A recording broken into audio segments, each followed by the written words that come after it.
What's up, guys? I'm Sarah. And I'm Haley. And we're the Device Girls.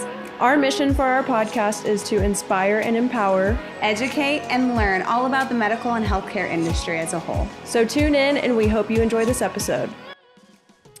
What's up, guys? Welcome back to the Device Girls. This is season 2. 2, baby. Episode 1. We are so excited to have everybody back here. Today we have Karina on. She is a registered dietitian and a certified personal trainer. Super excited about this topic today. And let's dive in. Karina, why don't you go ahead and introduce yourself? Tell us a little bit about your background and then your journey to where you are right now.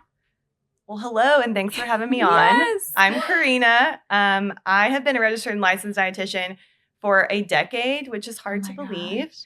I live in good old Midland, Texas. Yeah. I've also been there for a decade. Kind of why I went there was to do my dietetic internship. I have a wonderful husband of almost 10 years. You see the trend here. Yes. We have a 6-year-old and 3-year-old daughters, awesome. and they are my pride and joy. Aw. And really what got me here today was lots of hard lessons. I think that we definitely learn through failure and learning what we don't like to figure out what we do like. So I've had quite the career in various areas of dietetics, but currently since 2023, I've owned my own business. And Congratulations. I'm loving it. I love making my own schedule, love being my own boss, and just thankful to be here today. Oh my gosh, that's awesome. I love it. It's So, amazing. okay, so what made you want to start off and deep dive into becoming a registered dietitian? Yeah. How did that journey lead you there? So back in 2008, you're 18, you don't know what you're doing. So I started as pre-med at Angelo State. And about 3/4 of the way, I was like, I really don't think I want to be a doctor. And I want to do more preventative medicine. And so we just started, Googling. And my mom was like, look at this profession. It's a registered dietitian. Same kind of you still need biology. You still need a lot of medical background, but it's not offered at ASU. So you need to go somewhere else. I'm like, okay. So graduated from ASU, went to tech, and immediately knew I was at home. I knew that this was my passion. Every class felt easy in a sense because I knew that's where my heart was. And I wanted to help people be healthier. I've always been an athlete myself, always, enjoyed eating nutritious food and, learning about that, being in the kitchen. And so it just made sense. Yeah. And that's such a peaceful feeling to know that you're where you need to be. Yeah. So finished at tech, got my master's through tech, did my internship through tech, and my internship was in Midland, Odessa. So that's how I completed all that schooling. Kind of took the long road, but I'm thankful for it because it taught me a lot of lessons on just who I was, got to meet my husband, And How long was your program? So the dietetic internships, 1,200 hours of, someone's watching you the whole time. So you have preceptors, various avenues of clinical, community, food service. I did private practice, all sorts of different things. Okay. Plus I did my master's in coordination with that. So that was through a year and a half. So I completed my master's alongside it. It was unpaid. So that was fun. Wow. So a lot of people don't know that it's a long road, but you get really amazing experience with various dietitians and other professionals. I got to work with pharmacists in the hospital. I got to meet lots of amazing nurses and doctors.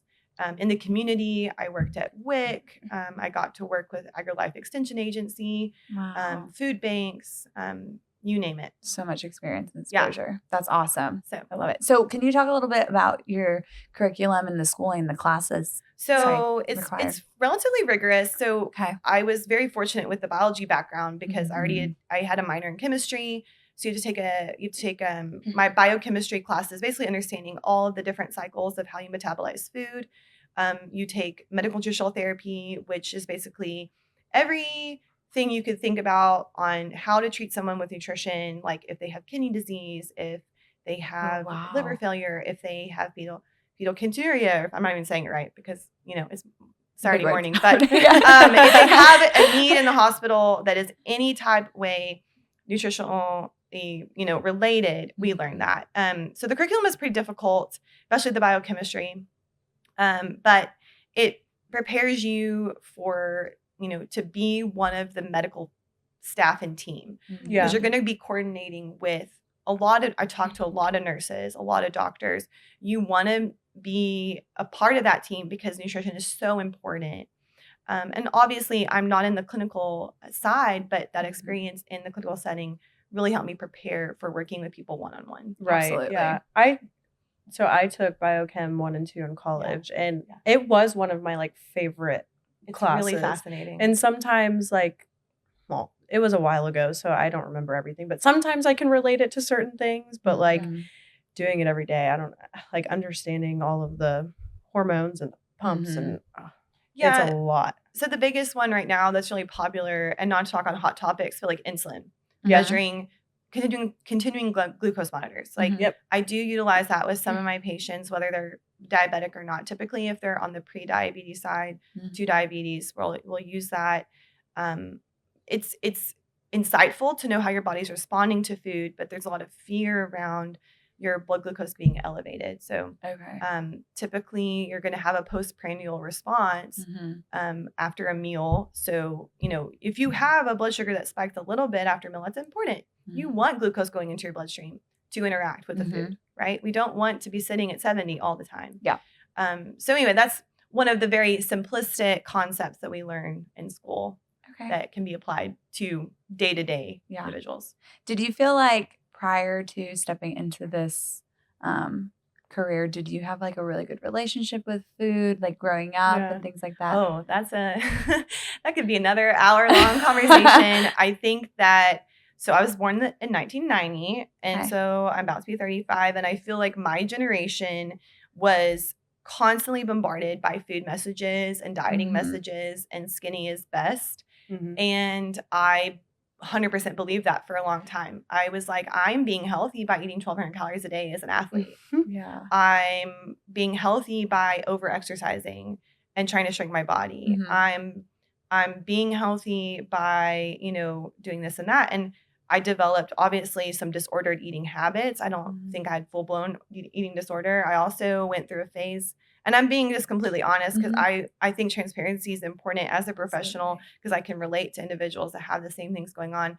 I definitely went through a binge eating disorder for a while because I would restrict and then I would binge because guess what? I was hungry. And I'm like, what is going on? I don't understand. And it really took me getting into my professional career to really identify those poor habits.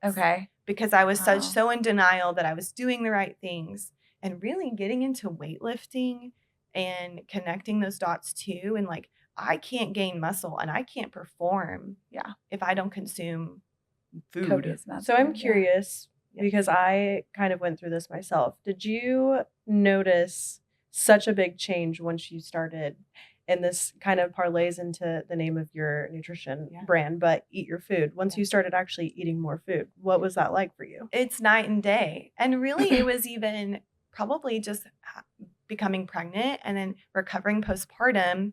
I had just started weightlifting, doing CrossFit, and I was a cardio queen, would do body pump, all those classes prior. And then I had shifted the way I worked out.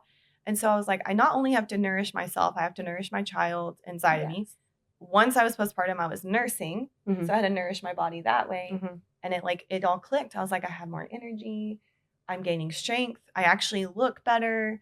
And it was truly night and day, but it was a healing process. And I'm assuming you had the same experience where it wasn't just one day you woke up and you're like, I'm going to do things different.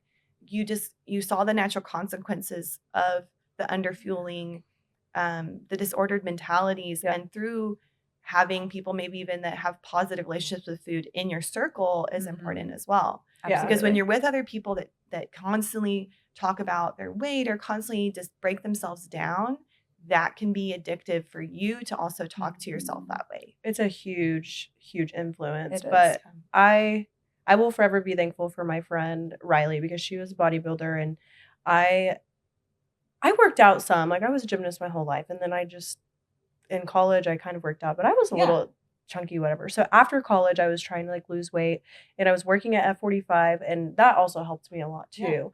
But even when I first got into bodybuilding, I wasn't eating a ton. And I was like, why am I not building muscle like Where are the everybody results? else? And then I was like doing all this cardio, and I'm like, so I was staying lean-ish, but like never like I wanted that like tone look and adding the muscle and everything.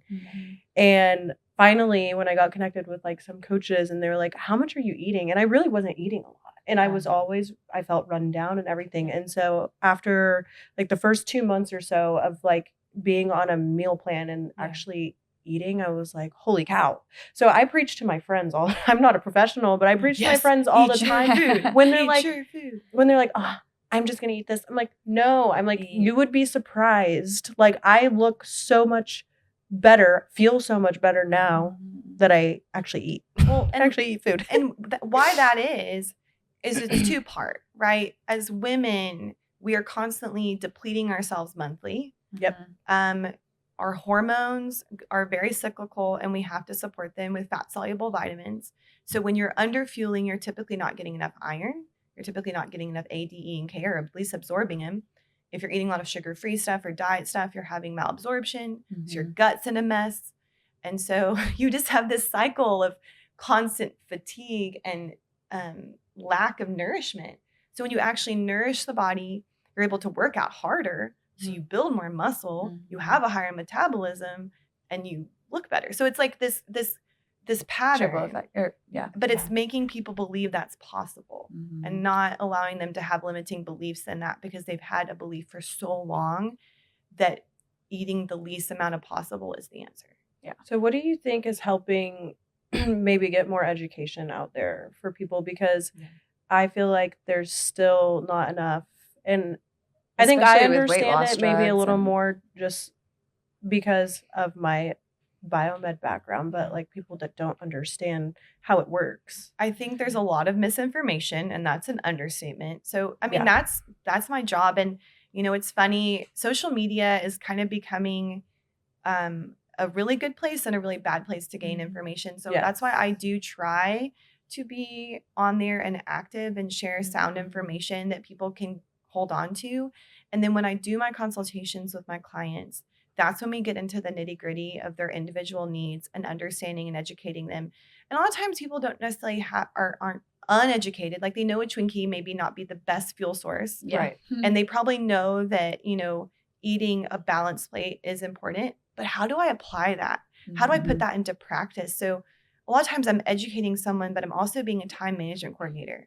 How do you actually get into the kitchen and make your food? How do you eat your food in a way that's going to make you feel good? Because maybe they're running to Starbucks 4 times a week. Maybe they're eating out 7 times a week. That's my biggest thing, is that eat your food at home and save money, know what's going into your food. And then how I educate that is by, you know, showing them recipes, showing them how to put complementary foods together. Maybe they are into meal prep. Maybe they need to outsource them into a meal prep service because they don't have time. They work 12 hours a day. Yeah. So I've used that before, actually. It's great. It's a great tool. What's your favorite to use? There's some local ones in Midland. I think that Factor is a popular one. The biggest thing for meal prep services, and I've noticed this, and I used to meal prep for people back in COVID days, was that you're obviously under a monetary restraint, and typically they're lacking fiber. And let me tell you, y'all, I'm big and passionate about fiber. Okay. So typically, like one of my clientele right now is using a local meal prep service. So it's fresh, it's not frozen. And he adds a cup of broccoli or another vegetable to his meals because it's adding volume, it's adding low calories, but he's more full, and then he's more satiated and has more fiber and micronutrients. So typically with a meal service, that's my one caveat for most individuals, is like, if you really want to be full from them because they are calorie controlled, add something to it. Yeah. So how do you pair that? Do you pair that with supplements, like getting them on the right supplements and vitamins as well? Whole nother thing. So I typically will not recommend supplements unless I'm aware of a previous micronutrient deficiency, or there's like creatine is a big tool that I use with my athletes, or I have labs in front of me. So I will run labs on people that haven't been to the doctor in a while, which surprisingly not. Most people have not. Or I've gone to my OB 3 years ago, or I haven't been to a doctor. And so I run all the labs. I run lipid panel, CBC. I look at testosterone in men. A big one on women is iron and vitamin D.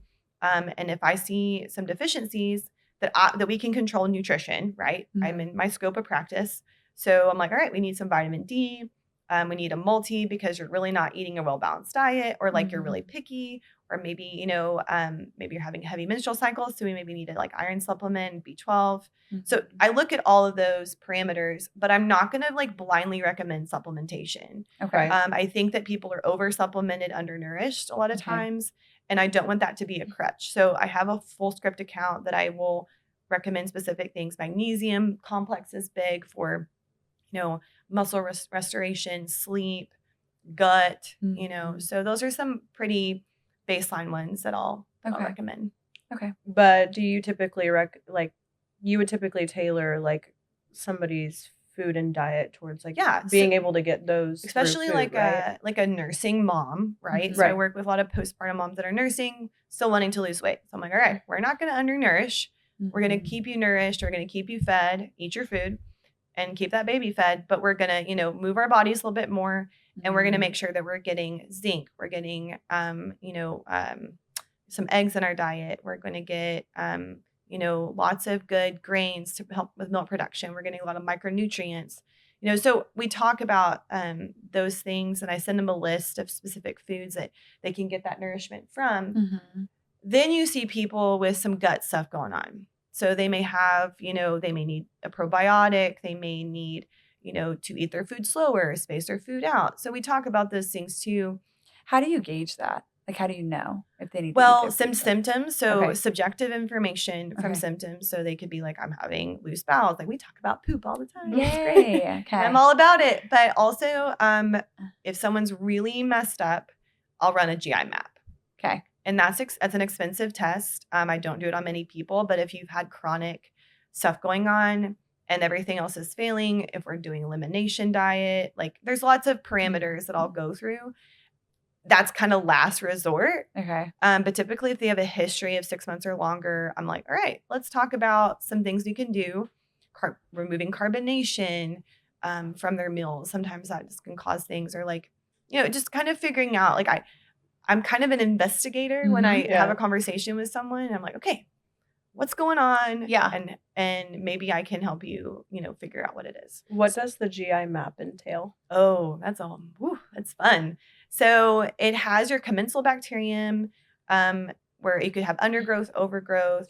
There's other bacterium, there's fungi, there's viruses, there's parasites, there's yeast. It shows all the different things that you have in your gut. So you don't want overgrowth and you don't want undergrowth. There's also some parasites that can be in there that aren't really bad or good. So commensal kind of means like it's there. Okay. You also look at your IgA, which is going to be like what you're secreting to like, respond to things in the gut. So you don't want that too low. It's fascinating. And I'm just getting started with learning about it. I'm not a gut health dietitian. Yeah, right. I have a really good friend that is, and I make sure that I have other dietitians that I can speak with that have, a little bit more, I guess what you call specialties. But some people want to ask me like athlete specialties. Yeah. So, but it's so important. The gut is tied to everything.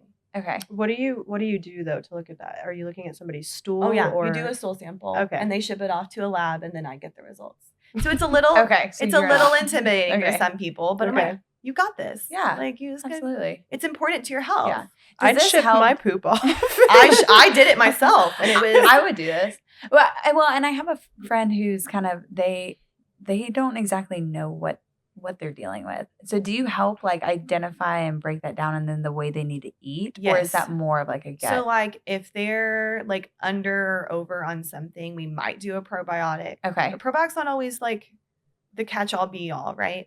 They may need some butyrate. They may need some gastric enzymes. So they may need to take enzymes with their meals. It just kind of depends. We might need to. Can you prescribe all those, or like get them all of those? So if it's a supplement, I can prescribe things. Now, if I see something that needs medical intervention, like an antibiotic or like a higher protocol, I'm obviously going to ask them to go see their physician. Yeah. Right. Okay. Yeah. I definitely have a glass ceiling. Okay. Yeah. I'm not prescribing drugs. Yeah. Okay. That's awesome. That's awesome. Okay, so let's get into eat your food, nutrition, and how that all started.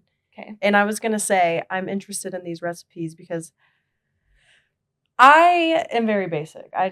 Because I meal prep I make like 10 meals every Sunday. Yeah, you're just like basic. I'm like literally components. ground beef, my little sweet potato fries, some green beans, and I'm good, or rice and chicken. And so I want some of your recipes. Yeah. But let's talk about it. I am curious though, real quick. Yeah. So when you do a dietitian consult, yes, does that like they automatically kind of start like you start working with them on like the certified personal trainer side? Great question.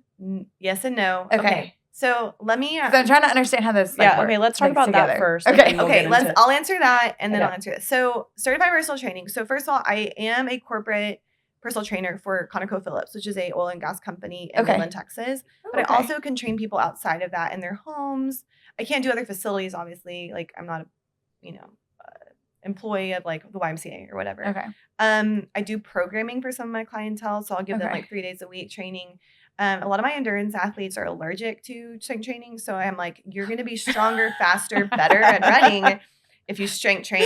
Okay. So I actually do just like give out programming, but I do have dual clients. That's what I call them. So they're personal training with me and they're doing nutrition with me. Okay. So let me just kind of break down a nutrition consult for you and kind of what that would look like if you came to me. I want to see Karina for nutrition. Okay. So what that would look like is I would obviously set you up with a 1-hour consultation. You would fill out an assessment form to ask you all these personal questions, like pretty much everything but your social security number. And it gives me insight on like what your goals are, what you're dealing with, what's your family history, what's your medical history, what do you eat in a day, what are you drinking? So I take a lot of information and then we sit down and we have a conversation. And that conversation can be simply talking logistics on meal prepping. It could be obviously, like if they're wanting to lose weight, we talk about caloric deficit. And if it's, do we need to track? Do we just need to watch our portions? Do we just need to do step-by-step simple things like drink more water, get more sleep, and increase our protein? Mm-hmm. So everybody's at different places. So that's why the individual consult is so important. I can also do group consults, husband and wife, son and mom, when working with teen athletes, obviously I work with the parent and the teen. So it kind of just looks different for everybody. But if I have labs, we'll go over lab values and like what that means in nutrition. And sometimes I ask more questions than I give answers in the initial consult. Then they're going to receive a very detailed information from me on the electronic health record, a nutrition care plan. It's not really a meal plan. It's meal suggestions, tons of resources, specific recipes that I've curated, other recipes, guidance on how to create a meal, how to go grocery shopping. And some people really need that. They need that application. And we'll set goals and then we'll start having follow-up conversations after that to keep them accountable. And that can look different for everybody. So if you really need me to hold your hand weekly, and some people really do want that for the first couple months. Mm-hmm. Some people are like, I got this. I'm going to roll with it. I'll see you in a few weeks. Okay. Perfect. So it just kind of depends on the patient. Yeah. Okay. Absolutely. Cool. So your question sorry. was eat your food recipes. Well, how did that start? Okay. So I was seeing clients through my gym. Okay. And it kind of just got to the point where I was like, I can do this from home. I had a conversation and I was like, I'm just going to go do my own thing. Because a lot of my clientele wasn't even coming from the gym. It was coming from all over town. I was seeing people in different states. And it was just like, okay, we need to go and I need to do this on my own. And it was really scary. Yeah. I was like, I'm betting on myself. And I had to set up my business and my LLC and do all the rigmarole that comes with setting up a business. Yeah. But fortunately, I did not have a brick and mortar, nor do I still don't have a brick and mortar. And it gives me such flexibility with my clientele. That's awesome. So it took me about, I would say 3 months to really get everything in line. I started seeing people virtually and still doing it today. The Pac-Man comes from eating your food. So it's a little Pac-Man. I made the little thing. And it really just comes from, I think I stayed a lot to my kids. Eat your food. Yeah. And I say it to people because they'll be like, man, I came into this workout and I'm fasted and I'm tired and I don't know why it was a bad workout. And I'm like, eat your food. Mm-hmm. Yeah. So I think it comes from just me being repetitive with that and consistently fueling your body for longevity, for performance, for weight loss. If you don't give your body fuel, it's going to be a lot harder to lose weight. Now, am I saying you need to eat a quadrillion calories a day? No, that's not how it works. Yeah. Like there's still the laws of thermodynamics, but I'm really passionate about people having a positive relationship with food, seeing it as fuel, seeing it as fun. Another little fun side of my job is I actually do cooking classes for a nonprofit organization in Midland. So Gifts of Hope in Midland is a cancer support group. They're fantastic. I love them so much. I've been with them 5 years and I go in monthly and do cooking classes for them. Okay, you're gonna have to tell us because we would totally come down. Oh, it'd be so fun. And they would love having you. So fun. And ladies and gentlemen that come are so sweet and so hospitable and love learning. And then I also do private cooking classes. Okay. So I've done sushi classes. I've done Mediterranean classes. You're speaking my love language. I've done ones for athletes where we we do electrolyte mix. We do just a really a stuffed acorn squash was one of them. Anyway. Oh my God. So I really have a passion for culinary too. And I think it ties so well. Like you said, you get bored. It gets cumbersome. Yes. It gets where you're not excited to make that healthy meal again. Yeah. Mix it up. Yeah. Okay. So I'm definitely going to. So this has been a topic of conversation lately for me where, I'm single and I'm like, I don't know how to cook much than chicken and rice and beef and I don't venture out. So I need some cooking classes. Yeah. So, and we could totally do oh my just cooking 101, how to roast veggies or do certain things in the kitchen. I mean, I can do those things, but if you're talking about pasta carbonara and a chicken Alfredo, I don't making a roux, for a sauce. Yeah. I have no idea how to do that. And I grew up in a house my parents, we hardly ever ate out as kids. Yeah. My parents always cooked. I mean, and they cook from scratch. They're just me too, but I just didn't pay attention. Yeah, it's not that I didn't pay attention or learn it. I definitely did, and I took some things away. But I think there's the dynamic. I had a stay-at-home mom for a majority of my life. That's wonderful. It's amazing. I do not have the flexibility in my schedule to be able to do that. And too. so you need a partnership of convenience and home cookery. I Correct. guess. Yeah. Correct. That's me. That's me. No, too. that's 100% because I can't go home and cook a 2-hour elaborate meal. Well, let me tell you this. And this is something that I really try to hone in with my clients is buy it pre-cut. Buy it pre-seasoned. Find those things that are going to make you successful. If you want to set yourself up for success, don't think you're going to spend 3 hours in the kitchen every night. That's not really what's going to happen. Yeah. Also, being recipe specific when you go grocery shopping, buy the things you're actually going to prepare. Yeah. For the first time, so it was 3 or 4 weeks ago, I made this a cottage cheese bowl. It was ground beef, sweet potato, blueberries. Yes. Cottage cheese, and what else? Honey in there, honey, but the hot honey. Yes, hot honey only. Did you send me that recipe? Yes, it was so blueberries is avocado. Interesting. That was the other one. Okay, the avocado. It's the viral one. Yes, it was so good and it was so easy to make. Literally, the only cooking was just browning the ground beef and then the sweet potatoes in the air fryer. And oh my gosh, my whole family went wreck shop. Well, because you get the savory, you get the sweet, you get protein. I done that one, and I also do a taco bowl with cottage cheese. Oh, okay. And you melt it, you melt it. It's not cold. You melt it in there. It's like queso. Oh my gosh. So good. I'll send you recipes. Don't worry. You're oh my god. I need some tricks to pull out of this hat here. Well, especially if you're looking for high protein. I mean, yes. I know cottage cheese has been a little overdone, but I'm definitely in love with it. I love cottage cheese. I'll do everything bagel seasoning on my cottage cheese and dip cucumbers in there. Okay. I'm not a big fan of cottage cheese, but I have heard that if you just mix things in, it's good. So I want to try because you can blend it. Yeah, blend it because it's super high in protein. I'm just I can eat a high protein pasta with it. Instead of making an Alfredo sauce or a cream sauce, you can just throw some cottage cheese in there. Yeah. Okay. Oh my god. I need to do that. Yeah. I did use a meal prep service for a while, but I wasn't having them like actually prep my meals. So it's called the Prep Kitchen in Dallas. And That's cool. And I had them like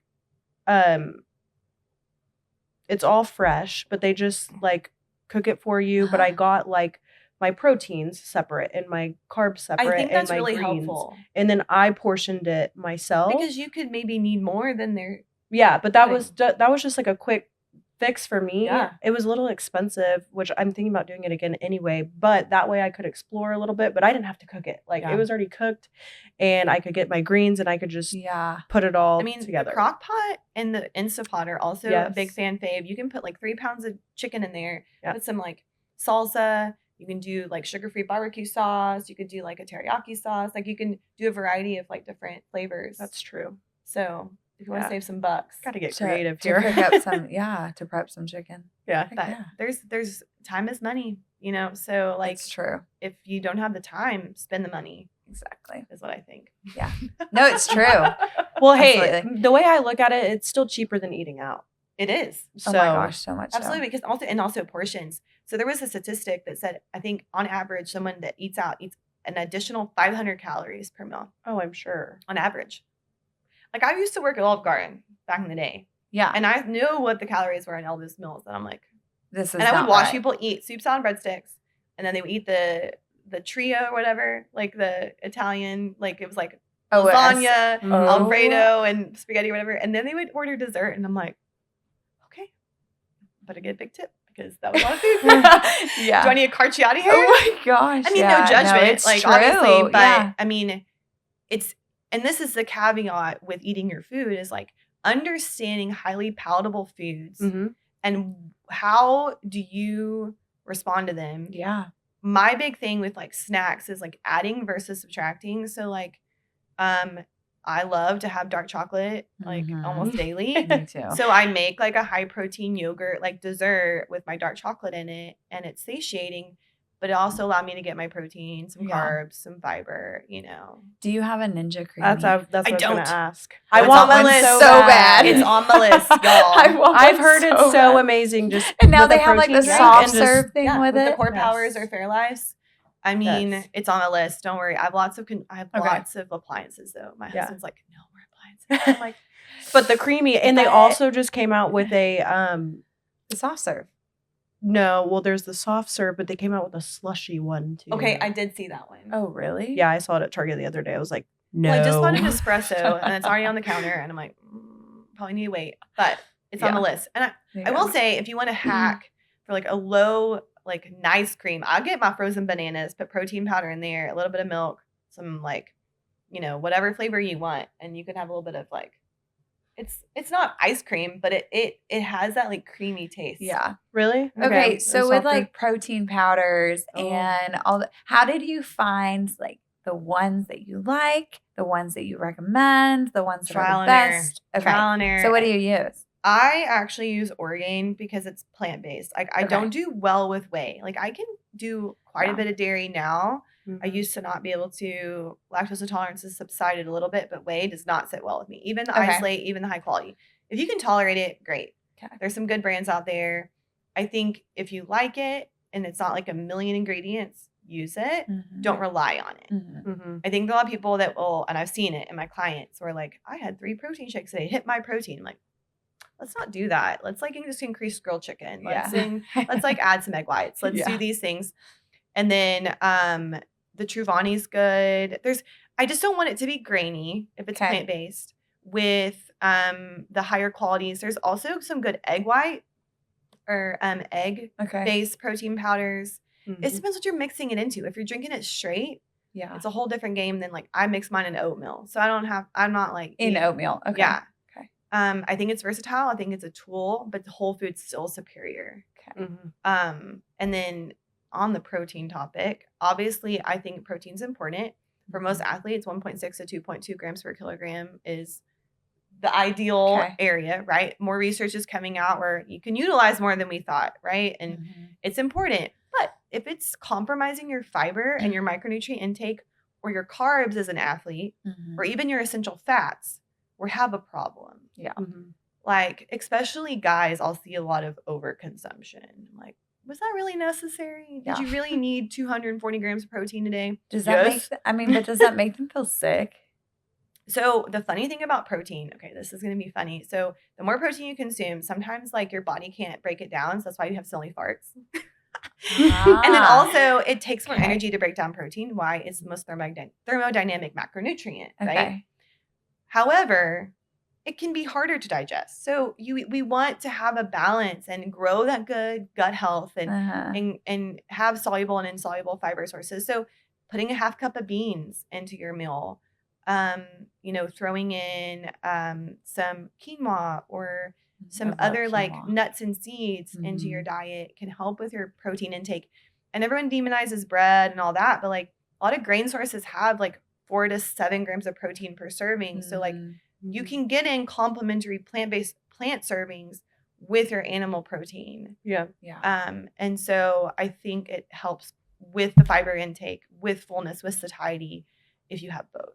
Okay. Wait, can we talk about carbs too for a second? Because there is I should wear my I love carbs shirt. There is this stigma around I lowered my carbs, I'm not going to eat any carbs, I'm going to lose weight and blah blah blah. And just from, I'm not a professional, but this is why I want you to talk about it. But I try to tell my friends all of the time, eat your carbs. Obviously not overdo it, but I try to tell people all the time, like, so because keto is such a big thing. It like is cutting carbs out and the carnivore, keto, low carb, and some people that are sedentary might need lower carb. Like if you are an office worker and you're barely getting in movement, and we're really working towards that movement pattern. Yeah. I'm like, let's do a little lower carb. When I mean lower carb, I still mean 35 to 30% of your calories, not 5%.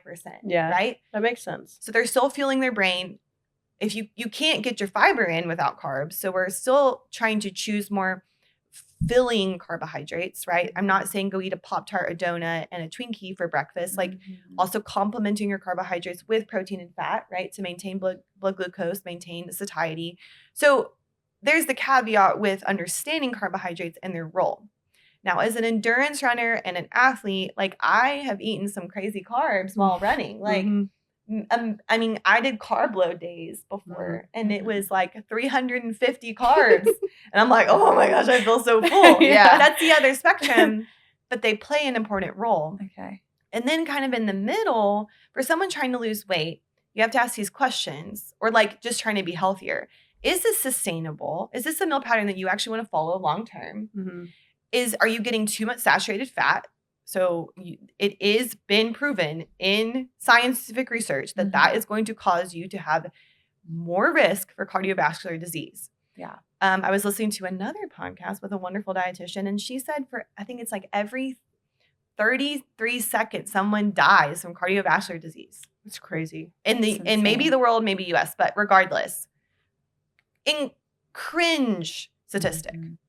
And so I think it's really important to understand the role of every macronutrient, and too much of a good thing can be a bad thing, right? 100%. So I don't know if that answers the question entirely, but I'm really passionate about people just understanding them and their role. So like I'll have people that like will go fasted for workouts, and like if it's under an hour, whatever, like I'm cool as long as you fuel your body the rest of the day.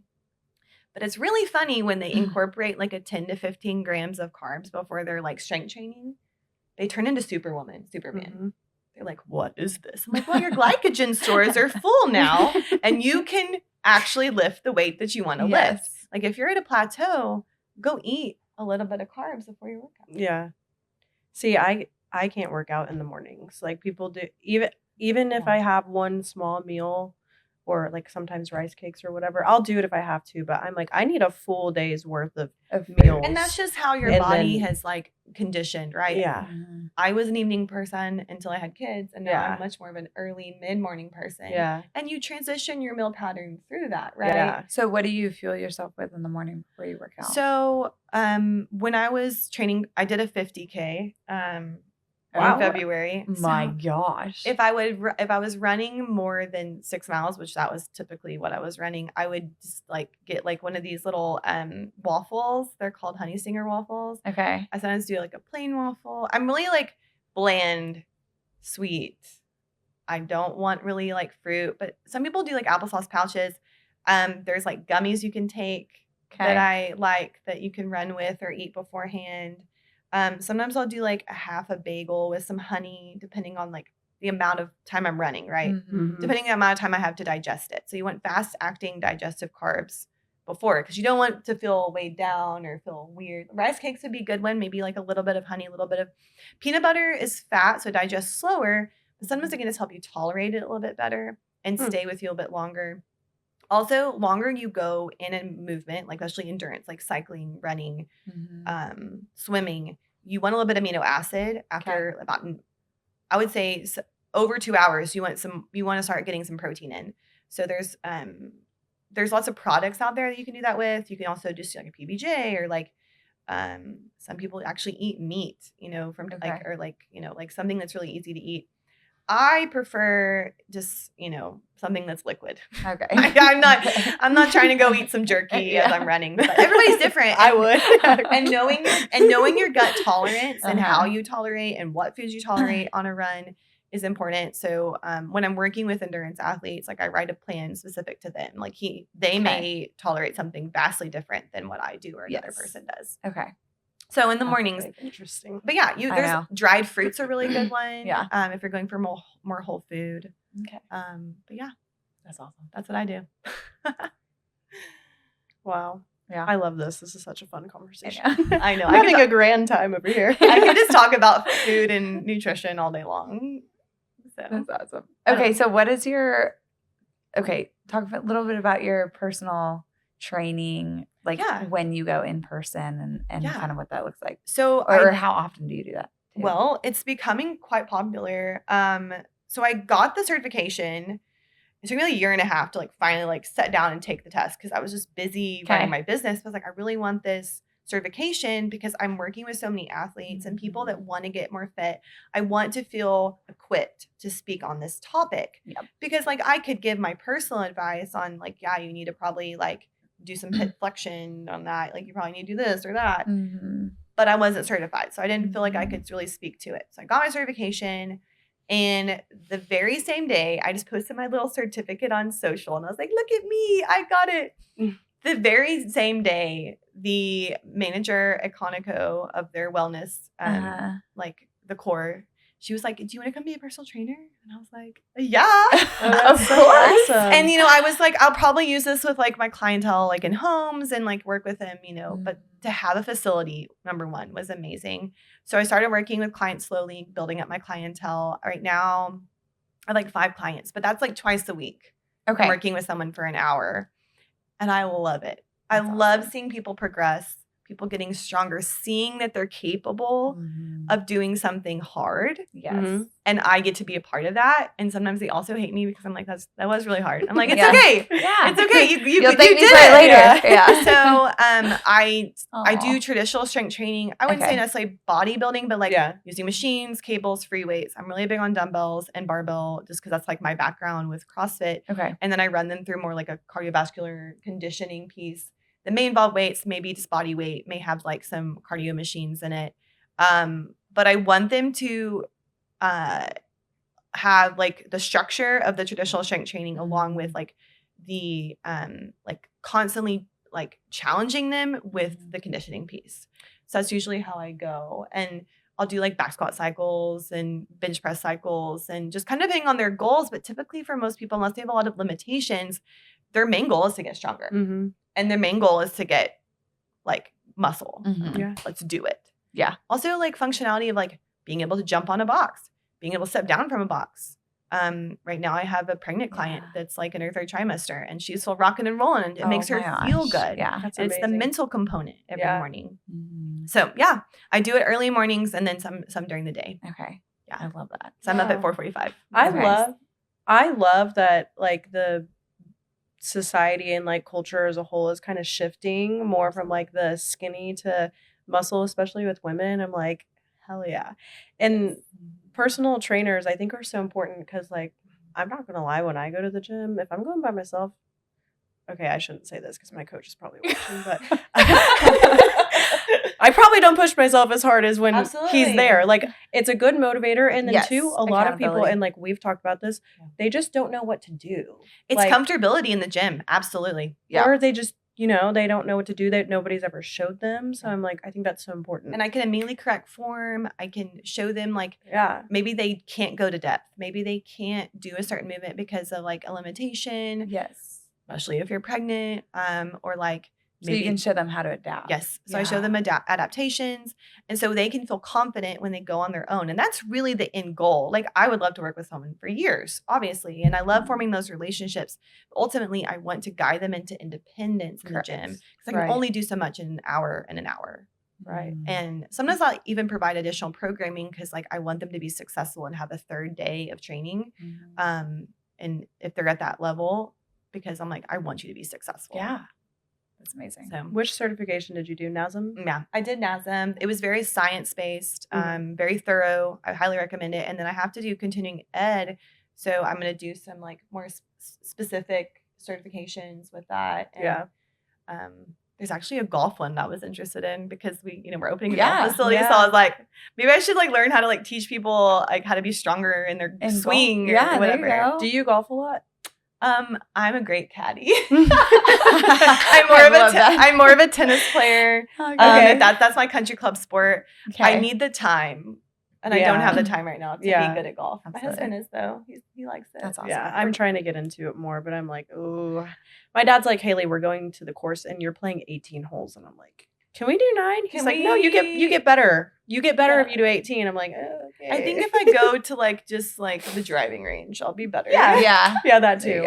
Actually, working with a pro, if you ever have the like means to do that, like do like 8 sessions to do lessons, I've heard. I think that's the way to go because they can truly correct your swing and you won't be mad at them because they're not your dad. Yeah. I love that. Actually, that's funny you say that. This is so off topic, but my dad used to coach me in soccer. Yeah. And I ended up quitting because it's hard. It is. No, because he was harder. Dad, if you're watching this, you were harder on me than all of the other kids. All dads always are. Yeah. And on the sideline, Haley, get down there. I'm like, so I quit soccer. No, I coached my kindergarten daughter and it was K through 2nd boys and girls club volleyball. Okay. Yeah. It should not be that big a deal. No. And I was like screaming at her, pay attention, and your heart's you'll one day realize this when you have kids and stuff. Like you're so invested in their success. Yes. And it's not even a reflection on you. You're just like, you just want them to get it. Yeah. And so when you're in the middle of a game, you're just like, oh my gosh, why is she staring at the ceiling? So, I mean, in a way, I get your dad's where he's coming from, even though it was hard for you to just be a player. He definitely meant well. He meant well. At the time as a kid, I was like, Mom. That's so funny. So when did you develop like the certification that you did? Yes. Talk us through that. What did that look like? It's a lot of money. But it was worth it because they give you a lot of, really good information to use whenever you do become a trainer. And it's a lot of like exercise physiology. Okay. It was very helpful to have the background that I have. I feel like it's going to be even harder for someone that doesn't have like a science-based background. So if you do NASM, just be aware. It taught me, you have to have stability and mobility first in someone before you can go to the next step. So they like look at a tier process. And the last one is like power output. So working with someone that's like throwing a ball or jumping or something. Because like you're not going to make someone initially jump. You're going to make them step. Really, can they step? Well, you need to make sure that their hip flexor is most mobile and strong. Yeah. And you can do that with weights. So the training was a lot of modules. It took me quite a while. Really? Yeah. Okay. But I appreciate it because I needed to know and understand those things. But I'm going to tell you right now, until you put into practice, it's just information. Yeah. Mm-hmm. Same thing with me going to school. Until I started actually working, I had no idea. Yeah. I have a confession. Yes. Okay. Tell me. I started mine a while ago. It's a lot. Haven't finished, but like it's already paid off and everything. And I can't tell you the last time I opened a module. But I did the nutritionist one and the personal training because I wanted to maybe start working with people. There's good bundles on that. Yeah. Yeah.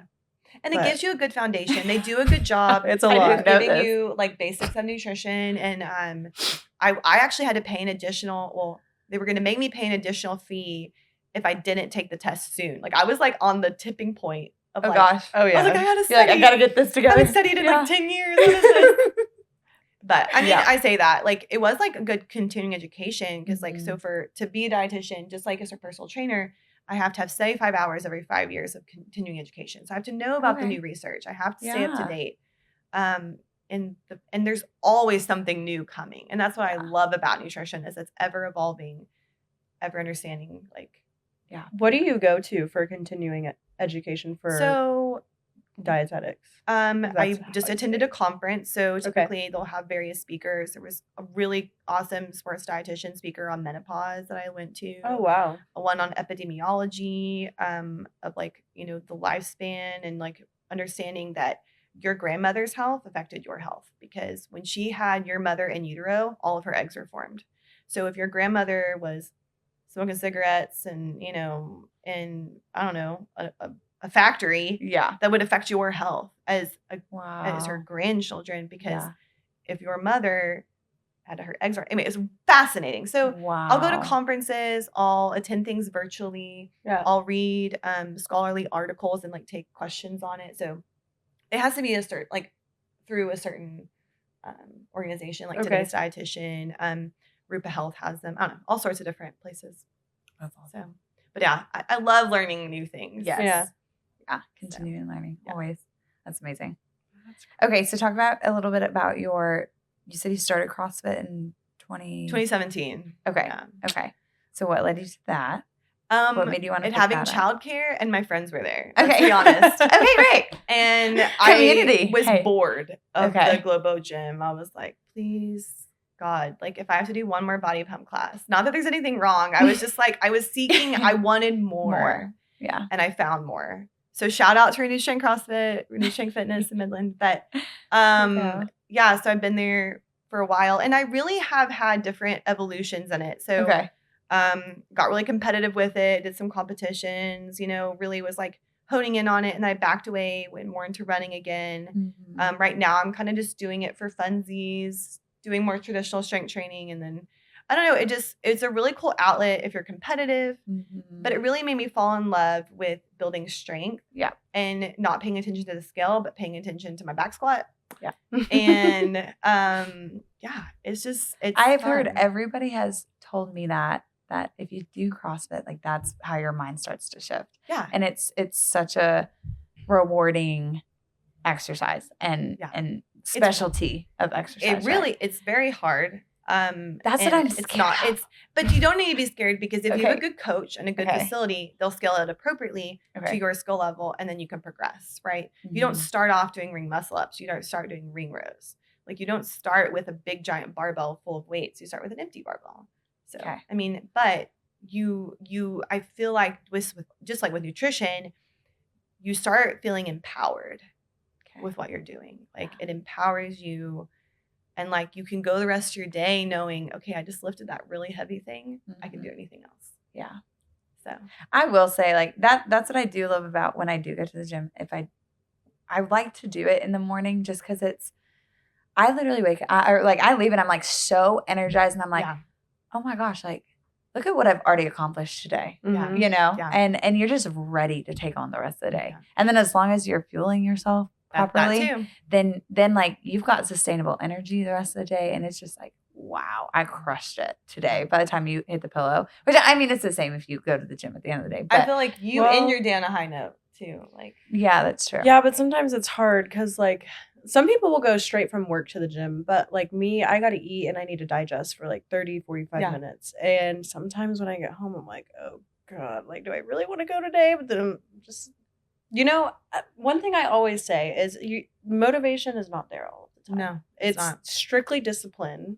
I'm not always motivated, but it's strictly like, okay, if I sit here and I don't go, that's one day that I'm taking away right there from my goals that I have. So just go. It's just kind of part of routine. But it's hard at times. It is. I also think listening to your body too. Yes. There is that tipping point of like, okay, I know I can work out probably, but am I going to feel better or worse? Like I definitely took a rest day Tuesday because I was just depleted. It was, and I normally don't do that, but I was so proud of myself for doing it because I could have just pushed through, but I probably would have felt worse. Yeah. So there's, I think, learning your thresholds. Yeah. And not to, and this is the Vice Girl podcast. So like, I was like, I listen to my Whoop sometimes because it'll tell me like, you're in the yellow, you're in the red, you know? And so, I mean, sometimes having like an actual objective measurement of your rest and recovery, sleep. Oh my goodness. If I could get everyone to sleep at least 7 hours a night, we'd be doing good. Do you like your Whoop? Is that your favorite tracker? So I have a Garmin and I have my Whoop because the Garmin's pretty simplistic. I don't have the fancy Garmin. I really enjoy it for like understanding like my strain, my sleep, and because I'll think I'll gotten sleep and I wouldn't. Is it similar to an Oura ring? So there was actually research done. The Oura is the least accurate. Really? Okay. Okay. Garmin and Apple were actually the most accurate. Really? I was kind of sad about this one, but I think they're advancing. I think with every technology, it's advancing. So. Yeah. But I think people can get over fixated on it too. Or like, oh, I see my data and I'm not going to go to the gym because I'm in the yellow. Well, really the yellow is indicating that you're just pushing it harder. Like prep week for you or like those weeks leading up to your stage moment might be a little yellow and red because you're not getting enough sleep.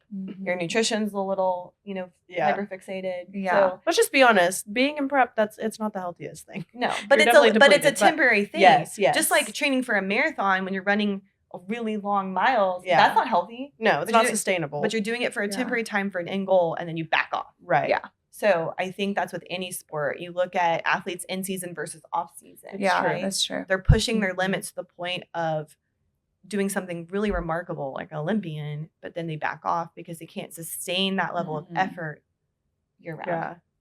That's when they get injured. So your workout week, what do you give yourself an off day every week? Oh, yeah. What is this? What is that? So Monday, Tuesday, Wednesday, Thursday, Friday typically are all workout. Okay. But one of them's going to be like just like cardio, a smaller run day, you know. And then Saturday's my long run if I'm doing a run. Okay. And then Sunday's my true rest day. So occasionally just listening to my body, I will take an additional rest day midweek, like Tuesday, Wednesday. But that looks different, right? So it could be like a more low key workout with a small run, but there could be like a harder day with a longer run or like a harder workout. So I just kind of see where I'm at. There's a lot of like emphasis on cycle syncing. Okay. And there's mixed evidence on like, how that applies to every woman. I personally just find I'm a lot more prone to injury and fatigue in my luteal phase. Okay. So sometimes I will have to take more time off, just a little bit, not a lot. Yeah. Just understand like I'm going to feel weaker. I'm going to feel a little And so, but not to say that I don't work out in that time. So I'll do a mid-morning workout because I have early morning clients. Okay. For personal training. And it takes a lot of time management. Luckily, my girls can go to childcare at the gym or like I'll just like kind of put it in there. But I know that I don't function well if I don't do it. Okay. For my people. Yeah. So wait, I'm glad you brought that up. How many of your clients don't like understand? Because I don't even understand enough about the cycle and everything. But how many of them don't understand like what phase they're going through? Because I think it's become a lot more common to know. Yeah. Okay. I started tracking for fertility when we were trying to get pregnant, but I think it's just become more of a norm because the Garmin tracks, your Apple tracks. Like there's different apps that track. However, I think it's vital. I mean, this kind of depends on the client, but I do ask them, like, are you about to start your period? Are you on your period? Like, I am like kind of in tune with that. I really talk about it in my nutrition clients. Okay. Are you on birth control? Are you having regular menstrual cycles? It's huge. Yeah. It's huge in your health as a woman. And so I think people are getting more in tune, but like your follicular phase, like that's when you're productive. That's when your brain is like, we're firing. We know the things. We're rocking and rolling in the gym. Ovulation, similar.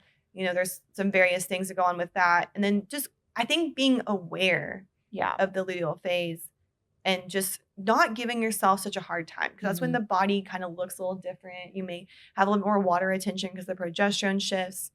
And then another thing I read, which I thought was really fascinating, they found a correlation with the day of ovulation in athletes and them having ACL, MCL injuries in volleyball. Interesting. Because you have more elasticity in your joints during that phase. Wow. And so it makes them more prone to injury. And I was like, that is so fascinating. Not to say you shouldn't play volleyball on your ovulation day, but maybe you should wear a brace. I don't know if you have some if you're prone to knee injury or knee instability. Wow. Isn't that crazy? That's crazy. I'm like, women are fascinating. Yeah, we are. We are. But yeah, I don't know. I think it's definitely becoming more of a norm. Yeah. Wow. Yeah. I've been like super into it lately, trying to understand like my cycle and why I'm feeling certain ways, or it gives yourself grace. Cool. It gives yourself grace that like the world isn't falling. You're just about to start your period. It's okay. Yeah. Yeah. Okay, so I just thought of this because you were talking about maybe, you look different, water weight, whatever. So how do you help your clients deal with like body image, and like what's your go-to for that? Because that's a big thing. So it's on them with like, if they want to take progression pictures. I definitely do more subjective check-ins when it comes to like weight loss or like how they're feeling in their bodies. It really depends on the person. Some people are very like, I've lost 5 pounds. I feel amazing. I'm the best. And like, they're very confident. Yeah. Some people like do not want to talk about it, or they're really struggling. Yeah. And so we try to find wins outside of their body. Like, do you have more energy? Are you sleeping better?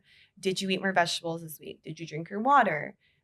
Did you get your workouts in? So I really try to find objective and subjective measurements that are not weight determinant. Mm-hmm. Now, do I still care if their goal is to lose 50 pounds, if they're stepping on the scale sometimes to understand that, or understanding if their clothes are fitting better? Or there's some type of measurement going on. Yes. So we know that we're doing things correctly. Yeah. Yeah. Absolutely. Yeah. Like there's still that hard truth.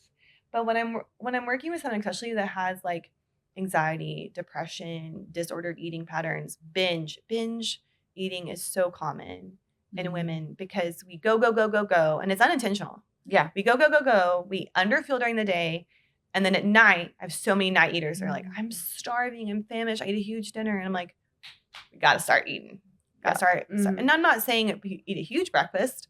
Let's fuel our body before 12 p.m. or 12. And the intermittent fasting drives me crazy sometimes with some people, because they've done it for so long. Then they start working out more and they're like, why am I on my deathbed? I'm like, well, let's talk about that. Mm-hmm. Yeah. And so, but going back to body image, I think it's just them making peace with it themselves. And I'm there to encourage. And that's why I told them, I'm like, I'm not the food police. Right. I'm not you didn't make it to a workout police. Mm-hmm. I am in your corner. I'm your advocate. I'm advocating for you. And I can have some tough love moments, right, with people, but they're still in charge of what they're doing in their actions. I'm just facilitating, that. I think that the diet and nutrition portion of it is so important to educate yourself on first before even stepping into the fitness space, because if then you're gonna feel so defeated. Yeah, you're gonna feel so defeated because you went to the gym and then you're like, oh my gosh, I can't do this tomorrow. Like, and it doesn't help you propel forward. And some people come to me with already established exercise habits with really poor eating habits. So then we tackle the nutrition, and then they're like, wow, I'm really seeing results now. I'll never forget one of my clients that came to me, this is several years ago, and she's like, I'm the healthiest I've ever been mentally, but I'm the unhealthiest I've ever been physically. Interesting. But and you have to have this healthy before you can make external changes. Because I will work with people and I'm like, I think you need a therapist.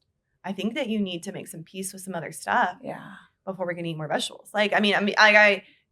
It's a lot of people are broken in that sense. Like, I don't know if my job is not just, telling people what to do. It's like figuring out where they are in their mental health and their emotional health, or like I've seen so many people go through big life changes in the midst of just trying to be healthier. And sometimes they have to take a pause and they come back, or sometimes, that just needs to be put on the back burner.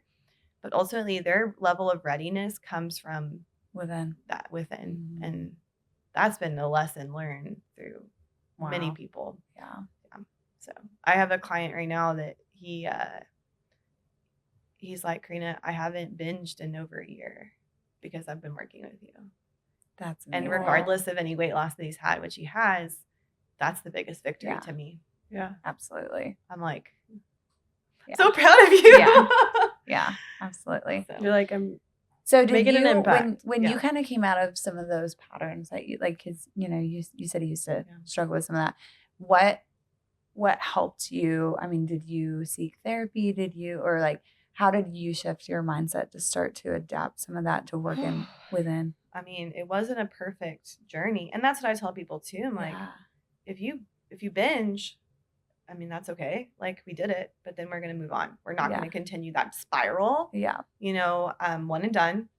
I think motherhood probably helped a lot. Mm-hmm. God, being in a good spiritual place. Mm-hmm. Prayer, surrounding myself with good people.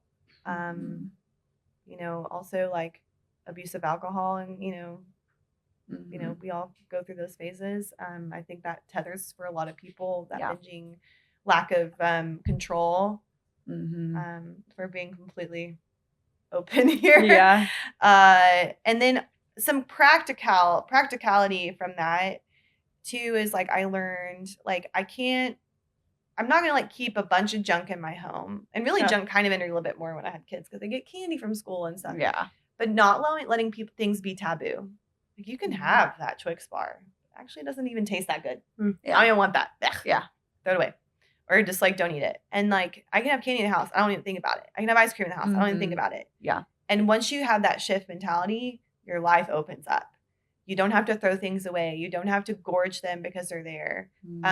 Plating things is a big practical thing I tell people. I'm like, if you're going to have a snack, don't rummage your pantry, stack it on 10 things, and then have a snack. Out of the chip bag. Yeah. Don't eat out of the chip bag. Get a bowl. Have a fun snack bowl. Have a fun snack plate. Okay. Yeah. And make it pretty. Like, when you talk about meal prep and recipes, I'm all about my food, making it pretty and like plating it and then eating it. And so not me. You're like, bah, put it in there. In the black meal prep container.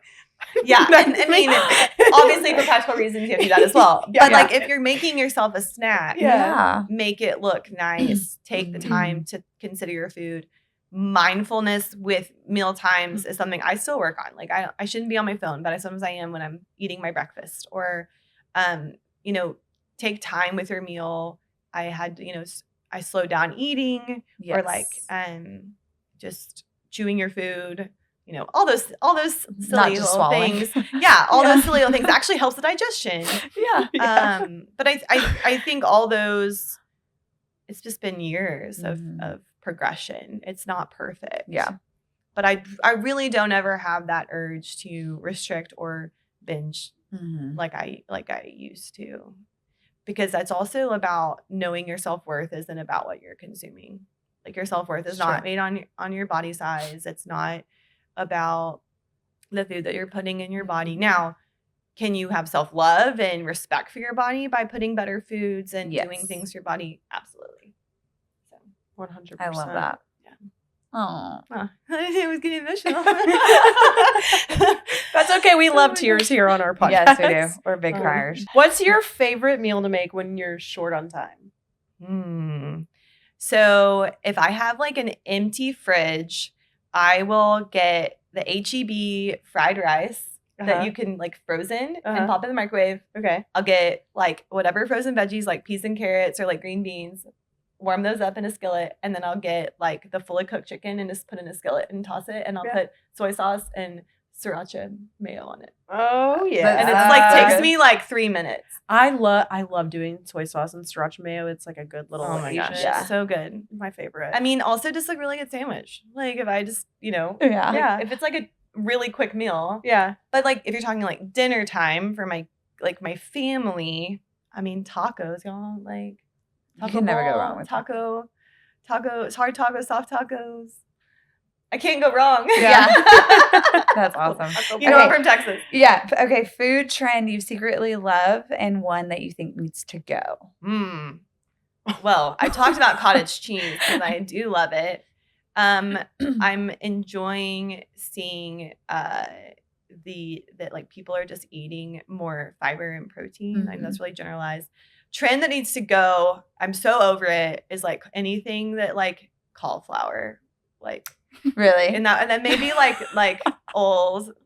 Also like I don't know, just all the like protein Pop-Tarts and protein bars and this everything protein that doesn't need to be protein. Like just let the brownie be a brownie, y'all. It's still probably unhealthy. And a cinnamon roll. Okay, protein cinnamon roll. Those things are good, okay? I'm not hating, I'm just saying. Okay. She was just eating these nuts. Okay. So the legendary brand, the Pop-Tart. Yes, that's exactly what was in my brain when I said it. Okay. I get those in the morning sometimes, not all the breakfast. time, because I don't want just a regular protein bar. But last time I went to the store, I bought just boxes of protein bars, and I've been doing those because every time I get one of those Pop-Tarts, there's no legendary. What's wrong with them? The icing is like, okay, one time it was half of the Pop-Tart icing. Lack of consistency. And already XX. And then the next time it was like just a racing stripe of icing down the middle. That's how they get the macros in there, is they just take away the icing. They're like, no icing for you. Oh, but then you look at the picture on the front and it's it looks like a Pop-Tart. Advertisement. So I've been posting it on my story every time I get one that's all jacked up, and I'm like, yeah, this looks like the picture. But I got a cinnamon roll the other morning because someone told me they were good, and actually the icing was completely like covered the whole thing, and it was really, really good. So hey, cinnamon rolls, I approve. Whatever gets you to your goals, but I'm just not a fan. They have a lot of sugar alcohols in them. Yeah, a lot of xylitol, mannitol, sorbitol that mess up your gut. Mm-hmm. Yeah. So I feel it after. Yeah, trust me. Yeah. But sometimes I'm in a rush. I'm like, I don't have time to sit here and make eggs. Need protein. Okay. What's something about you that most people don't know? Oh yeah. This is my favorite. I won a yodeling contest. Really? Oh my gosh. You yodel? Do it? No, I'm not yodeling. I do sing. Okay. I sing in my church choir, and I was in choir. Awesome. Don't tempt me with a good time of karaoke. But yeah, I won a yodeling contest in Midland one time. Wait, what got you into yodeling? No, nothing got me into yodeling. I just knew like the song from Sound of Music, and they were like, everyone's doing a yodeling contest. I'm like, sign me up. Sign me up. That is so awesome. And I have a German Stein from Germany that I won from the yodeling contest. There you go. Oh my gosh, that's awesome. Oh my gosh. Yeah. That is awesome. Wait, where'd you say the contest was at? In Midland. It was like a local thing. But that was the prize was like a German Stein. Wow. I felt very like that's like something I will brag about like on my resume. I'm like, here is my resume. Fun fact about me. That's awesome. I love that. I do too. Oh my gosh. Gosh, I'm gonna have to try and yodel after this. Okay, I'll do it off camera. Oh my god, no, you can teach us. I mean, I just sang the song that they do on Sound of Music. High on the hill is a lonely goat, lady, oh, lady, oh, lady, oh. What you do with the girl and goat, lady, oh, lady, oh, loo. That is so awesome. I mean, so amazing. Small talent. Yes, I love it. So that is so funny. My dad has his doctoral degree in music and theory. I love it. And so I grew up singing, and I actually, like, fun fact about me, I have a Christmas song. I recorded it when I was 9. Well, now I need to hear you sing your Christmas song later. Yeah, it's like I don't tell many people. And then, like, my dad's choir was the background. Yeah. Oh, I bet it's beautiful. It was fun. It was really fun. So really, we need to have like a singing party. Yeah, we do. Because I love karaoke nights. I love karaoke. I don't tell a lot of people, but I sing a little bit too because I was in a youth group, and we went from like middle school all the way through high school. Every summer we went on tour. We performed Godspell. That's like my favorite musicals. I love Godspell. Like I was Sonia and everything. And anyway, I love it. So we would travel around the country Yes. on a tour bus for like 10 days, and we would go in, like, we would stay in people's host homes, which was so cool to like This is like a spend spirit with win. This is people. like the summer tour that my dad used to conduct. Yeah. Oh my gosh. Yeah. I didn't know this about you. Yeah. What a connection. I know. So I guess we're Cool. having a karaoke night. Yes. Like, yeah. Yes. One We night can we have cook to. and then do karaoke. Yes. Yeah. Awesome. Let's do it. It's a date. I love it. Okay. Love it. All right. Any other? Yeah. Anything else to add? Anything else you want to talk about? I would just like to say that not everybody knows what dietitians do or are, but I'm here. I can see anyone if they need, Absolutely.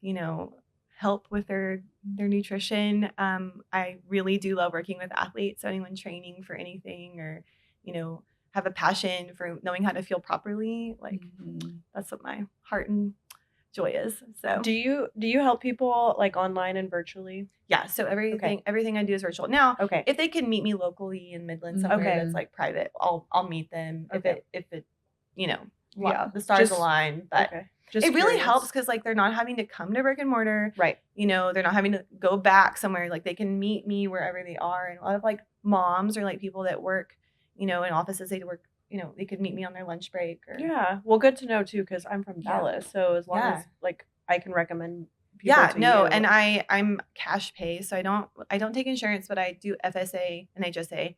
Okay. But it really helps with people like they don't have to get a doctor referral; they can just come directly through me. Okay. So yeah, I'm Yay. accessible. Love it. Oh my gosh. Well, thank you so much for Yes. joining Yeah, us. Thank This you is for like, coming on. oh my gosh. This Yes. was a super fun conversation and topic. Absolutely. I told And I Sarah learned before, so I'm much. like, I'm so excited to talk to her. I'm like, Yes. this is down my alley. I'm Yes. just like, When is your next show? Do you have a plan? I probably won't do another show until the end of this year or the beginning of next Okay. year. I'm in a super big building phase right now. I so. feel like that's good to take space between them. Yeah, well, a lot of Mm. people just do like shows back to back to back. And for me, like, I've been on stage twice already Yeah. and I want to go pro. And so I'm just like, my next show I'm doing, I want to qualify for nationals, which you have to get first or second. And then I want to go straight to nationals after that and get my pro card. That's the goal. So if I have to take a longer off season, I've already been in an off season for like almost a year now. I think that's really But- healthy, like mentally and physically, Yeah, because if yeah. you do back to back with anything, Well, it's a lot too, though. Like it messes up your No, mind when you're yeah. reverse dieting and yeah, I- you're so used to that leanness and yes. yeah, And I went through a phase after my last show too where I was like, okay, I'm not in a good space mentally, like with lean and bulking. And so now I'm great. But at the time I was like, oh, Yeah. Well, and I will say, a lot of people want to be like, I want to build muscle, but I want to lose fat. It is possible, right? It's possible. It's plausible. But is it easier just to build muscle while not burning fat? Yes, because you're in the surplus.